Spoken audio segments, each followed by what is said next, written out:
So the Bond book club is nearly at an end. Where do you go for your James Bond related reading matter after that? Well, for what it's worth, I'm going to throw in my 2 cents and tell you where to get started with the continuation novels. Stay tuned. Hi guys, it's me. Cheers. Calvin Dyson made an awesome video the other day about Roll of Honour, which is one of John Gardner's continuation novels of James Bond. It was actually the first continuation novel I ever read, and I have some quite fond memories of it, even though it is hokey, I guess you could say. But I really admire what Calvin Dyson is doing. He's made a commitment to read all of the continuation novels, starting with John Gardner's works, and he's 4 books in now, and I mean, God bless you, sir. I'm raising a glass to you. Dear boy, I know we British have a reputation for being masochistic, but you're pushing the envelope here. No, I think it's wonderful that he's doing that, but I have to admit, a bunch of people have asked me, because they know I've read all the continuation novels because I'm a nerd and had no friends as a teenager, where the best place to get started is with those. And I have to admit, what Calvin Dyson is doing is amazing. It's epic. It's worthy of legend and song.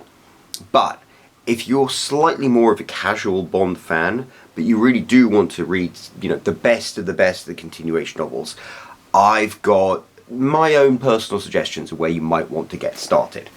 And so I'll produce my list and I'll go through them. Because the problem is, if you attack things chronologically, it's not necessarily going to be the most enjoyable experience to read through all the continuation novels, because, God bless him, and John Gardner is a terrific writer, and he created this amazing character called Boise Oakes, who was like a pastiche of James Bond in the 1960s. So he's a very accomplished author, but the James Bond books that he wrote were, what's a polite way of doing? Have a drink, think about this. If you imagine The Man with the Golden Gun, and 10 films in a row were like The Man with the Golden Gun, that's pretty much what John Gardner's books were like. They were like inconsistent. They were very much kind of like shaped by the flavour of the movies at the time, which were Roger Moore's slightly more outlandish exploits. So they are not the best representation of what James Bond can be in literary fashion. I'm not saying they're without merit. As I said, Roll of Honour was what got me started on reading the James Bond continuation novels. For Special Services is worth reading because it's so bloody weird. License Renewed is entertaining in its own way, but I would say, if you were a James Bond fan and you want to continue reading the books, maybe John Gardner who you approach last rather than first. But who should you approach first? Well, I have a list. I'm good with lists. Okay, so you, as a James Bond fan wanting to jump into the continuation novels, where do you start? Well, I suggest you start actually by taking a little palate cleanser. This wonderful woman called Kate Westbrook, right, who's actually not called Kate Westbrook, I think she's called Samantha Weinberg. She wrote these books called the Moneypenny Diaries, which we'll get to later, but basically they're about things from Miss Moneypenny's point of view. There's a free book available on Amazon, and I'll have a link down below, where 2 of her short stories are available. They're called the Moneypenny Diaries Secret Chapters by Kate Westbrook, and the first short story in that, very, very short, it's a couple of pages, is about Miss Moneypenny's first interaction with James Bond. And you know what? If you're going to jump straight into the continuation novels and the continuation stories, this is the perfect place to start, because it is the James Bond you know and love, it's the Miss Moneypenny you know and love, it's all entirely congruent with Ian Fleming's world of James Bond, and it's just a nice little interesting twist and an interesting perspective on Moneypenny and James Bond's relationships, and it's really satisfying and it's free. So I suggest you start off by reading that, and you can thank me later. But then it's time to get on to the big stuff. And so the first book you should read in the continuation series is probably the one that was published immediately after Ian Fleming's death, which is Colonel's Son. It was written by a man called Robert Markham, who wasn't actually Robert Markham. He was Kingsley Amis, very, very well-respected British writer. He'd actually he'd like gone over the manuscript for The Man with the Golden Gun and made some suggestions. So he was very woven into Ian Fleming's James Bond ethos at the time. And Colonel's Son is a terrific James Bond novel. I think it absolutely holds its own against Fleming's books, and if you want to get started anywhere, best place to get started. From there, I would go completely the opposite direction, and the next book I would read would be Forever and a Day by Anthony Horowitz, which I know he's got a new book coming out in May, but this one, I read it last year, and it's terrific. It's a prequel to Casino Royale. It's brilliantly written, it's a period piece, it's absolutely congruent with Ian Fleming's James Bond. The only thing wrong with it is that it is arguably better than some of the Ian Fleming books. It's just a really, really solid book. And so I definitely recommend that one. Even though it's the second in the Anthony Horowitz series, I just think it's the best so far. But then I would jump straight into Trigger Mortis by Anthony Horowitz. Again, the books I recommend first off, you'll notice a kind of theme. They're the more modern ones, and that's because more recently the estate of Ian Fleming has just really nailed down the formula of what makes a successful and effective and satisfying James Bond novel, and Anthony Horowitz just is a master craftsman. Like, he just nails it all. I'm very sad that he is going to be leaving after his new book, and there's going to be a new James Bond writer, but I guess I can kind of understand why they want to get some fresh blood in, but like, he's brilliant. He's brilliant. If you want to read James Bond continuation novels, if you really, really, really want the good stuff, that's where you go. Okay, so you've read Trigger Mortis by Anthony Horowitz. What's next? I would read Devil May Care by Sebastian Faulks. And I remember buying Devil May Care when it first came out, because it was kind of a big deal. This was like this was the start of the whole, like, let's bring James Bond back to being a period piece. And it's a fantastic story. It's very well written. Sebastian Faulks, you probably know from Birdsong, is a literary author. And Ian Fleming was a literary author with a small L. So it fits in pretty well, and it's a really solid, good book. So I recommend that one. I think you'll enjoy it. Following Devil May Care by Sebastian Faulks, I recommend you read Solo by William Boyd. And Solo is set a few years after The Man with the Golden Gun, where James Bond is a little older and wiser, but it's still a period piece. It's got a lot of really interesting stuff going on in Africa that has a lot to do with William Boyd's own personal life. I didn't enjoy it quite as much as the other period ones, but to be honest, I think William Boyd was the guy who just like nailed the continuation novel formula. It's like they have to be period pieces, they have to be set within the James Bond timeline, and he did a really, really solid job with this one. So yeah, Solo by William Boyd is next. Where do you go then? Well, tell you what, you go to the kids book section. Charlie Higson, who is a fantastic comedian. You might know him from The Fast Show in the UK. That's probably hasn't been on TV in 20 years. God, I'm old.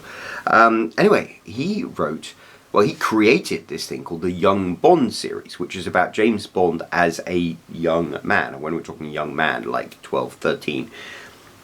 And there are 6 books in this series. I think he wrote the first...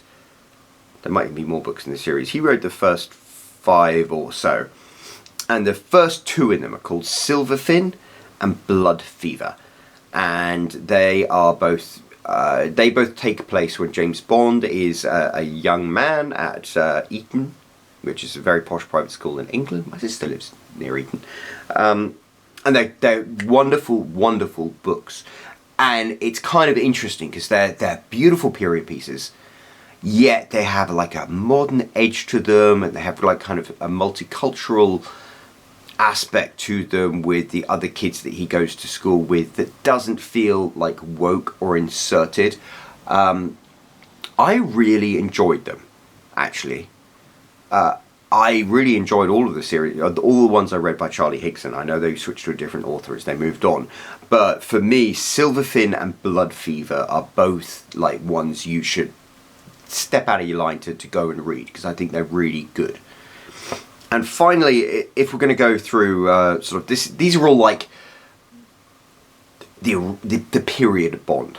The next one that I recommend is going back to Kate Westbrook, the Moneypenny Diaries, the first book in that series, which is the final Fling.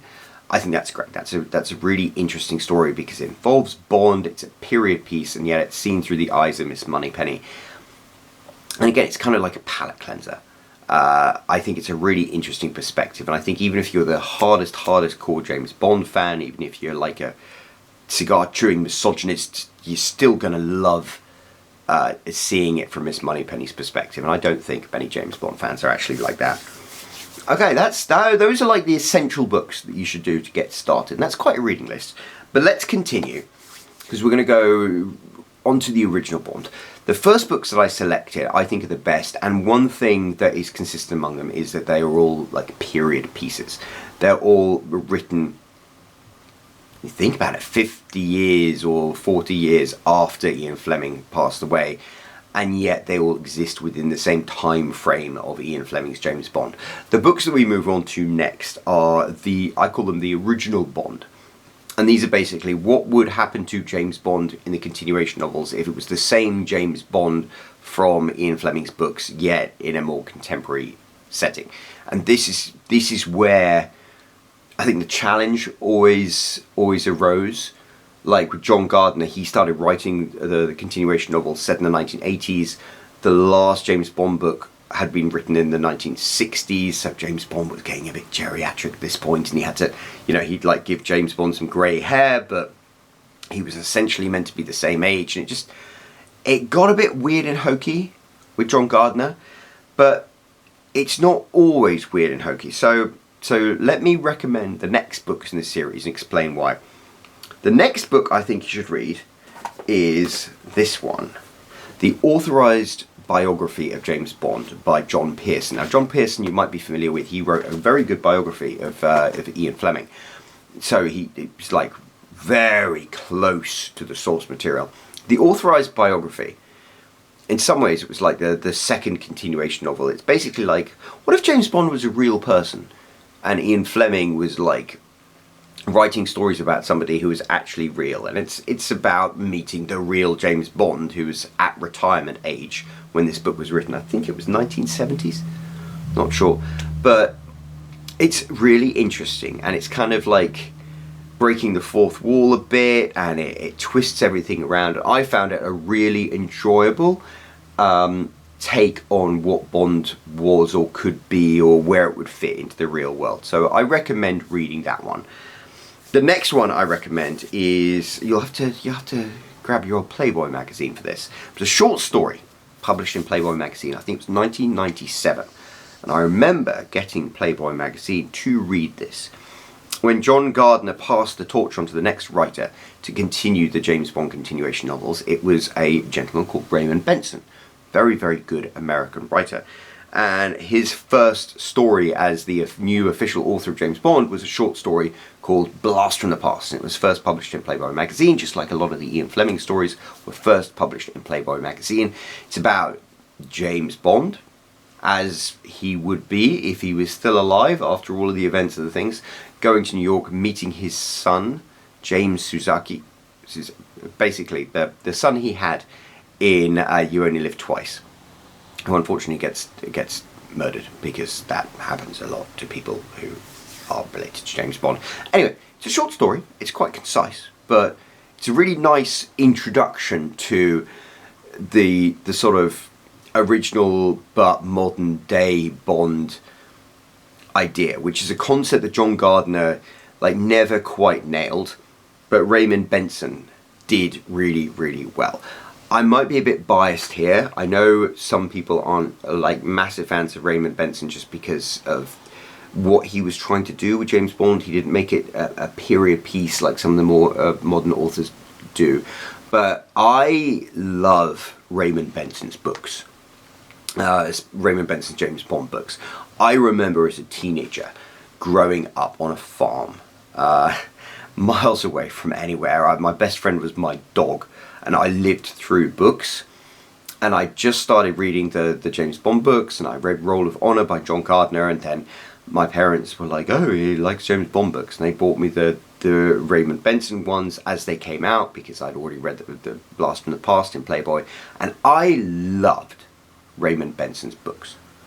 I absolutely adored them. I devoured them. I really enjoyed them. I didn't give them any critical analysis whatsoever. I just enjoyed them.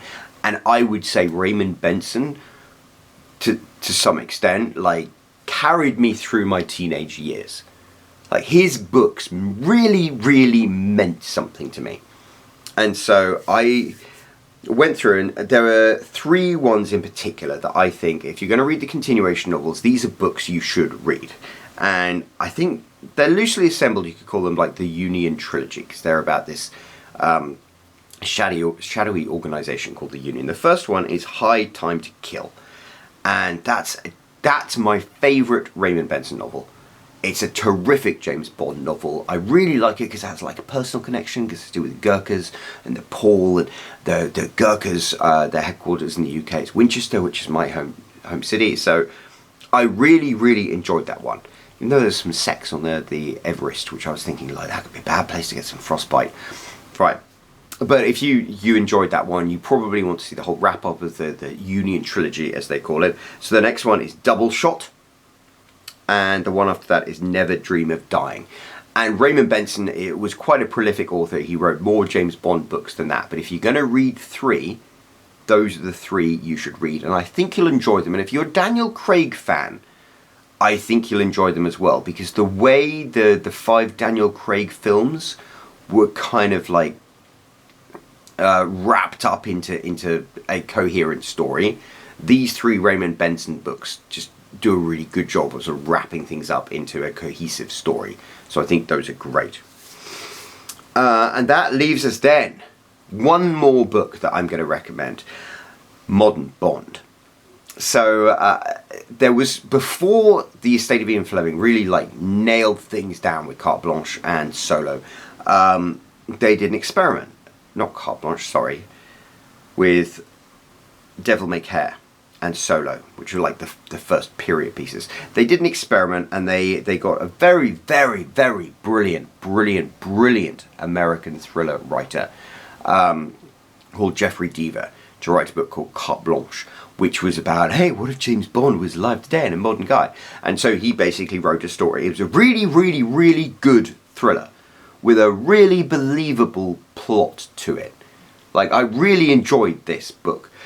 And the conceit was James Bond was a modern day James Bond. So he was in his 30s, even though I think it was like 2008 when this book was written. So, you know, he drove an E-Type Jag, and I really enjoyed the book, like, massively. I thought the plot was really, really solid. I think Jeffrey Deaver did a fantastic job. I didn't like the whole idea of the modern Bond, because I was like, you know what, you might as well just have a different character.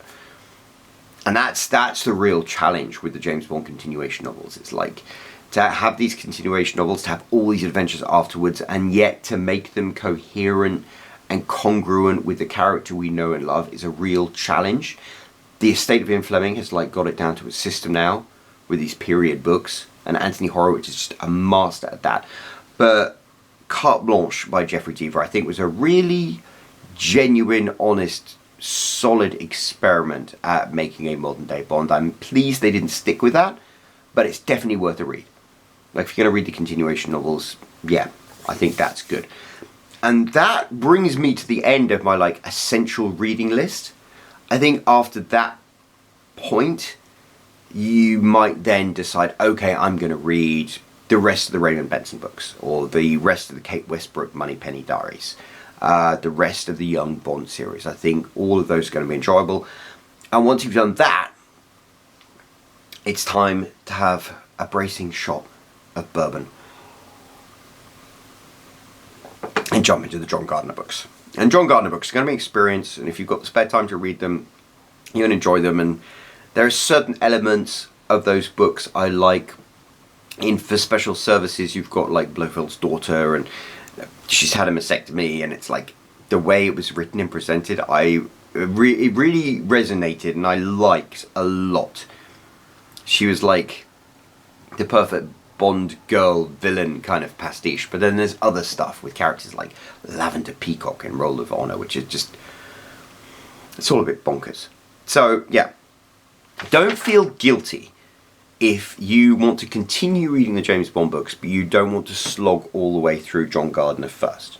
So take my list, and I'll post my list down in the section down below, so you can go through them like that. I recommend this as like the order in which you should read the continuation novels, and I really think that if you do that, you'll find a lot of satisfaction out of them. And some of them, I don't know if David Zaritsky is going to continue doing the Fleming Reading Club, the Bond Book Club, you know, after he's done the next few books. But a few of the continuation novels are worthy of that, and I think the ones that I mentioned, you know, those are definitely things that, those are definitely books that I think bring a lot to what James Bond is, and I think they're worthy of a read. And that's about it. I guess I'll wrap this video up. Final thing I want to say is just one more time to Mr. Raymond Benson. Yeah, you saw me through my teenage years, mate, so I'm very appreciative, and it gave me a lot of pleasure to be able to include your books on this list. I feel kind of bad that I didn't put any John Gardner books on there, but John Gardner's a special animal. But these are a lot of fun, and James Bond gets up to a lot of adventures, and it's really nice to be able to be part of them. That's the thing with James Bond, isn't it? He's eternal. So anyway, that's it from me. I will make another video again soon, and until then, cheerio. I'm Roland Hume. I've sold 67,000 copies of my books. If you want to find out how I did it, I've got a link right here you can click. And otherwise, don't forget to subscribe. I've got more videos coming soon. Thank you.